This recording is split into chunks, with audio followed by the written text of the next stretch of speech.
All right, let's talk about one of the most controversial topics in Christianity today, abortion. Some Christians say supporting abortion is basically murder. Others argue it's a matter of women's rights and bodily autonomy. So, can you be Christian and still support abortion? Spoiler alert, it depends on who you ask, and trust me, Christians have been debating this for centuries. So, grab your Bible, your ethics textbook, and maybe a stress ball, because we're diving into one of the most divisive issues in modern Christianity. First things first, what does the Bible actually say about abortion? Here's the thing, it doesn't. Not directly anyway.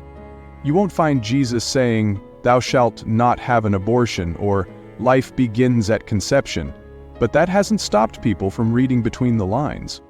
Some folks point to Psalm chapter 139 verse 13, where David says, "For you created my inmost being, you knit me together in my mother's womb." Sounds like God is involved pretty early on, right?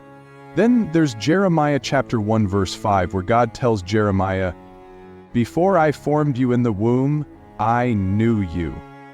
Now, anti-abortion Christians see this as proof that life begins before birth. But on the flip side, pro-choice Christians argue these verses don't actually address abortion, they just show that God is involved in our lives. And then there's Exodus chapter 21 verses 22 to 25, a law that says if a man causes a pregnant woman to miscarry, he should pay a fine, not be executed, which suggests that the unborn child wasn't considered a full human life. See, the Bible isn't as clear-cut on this as people think. Right, let's break it down by denominations, because Christianity isn't just one size fits all.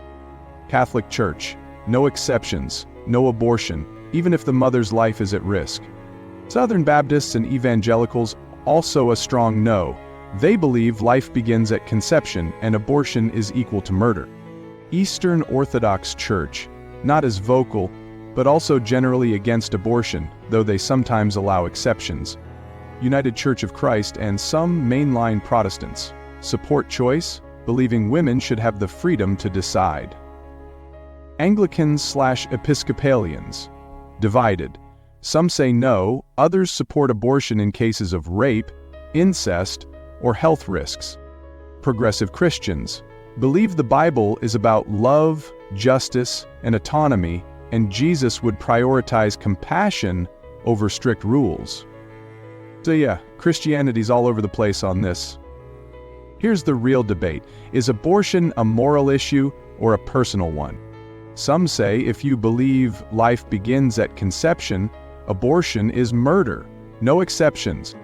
Others say, what about cases of rape? What if the mother's life is at risk? Should the government force a woman to give birth? And then you have the science versus faith debate. When does life actually begin? Conception? First heartbeat? Viability? Birth? Nobody can seem to agree. It's like asking 5 different people what their favorite pizza topping is, except instead of pepperoni versus mushrooms, you're debating the definition of life itself. So back to the big question, can you be Christian and support abortion?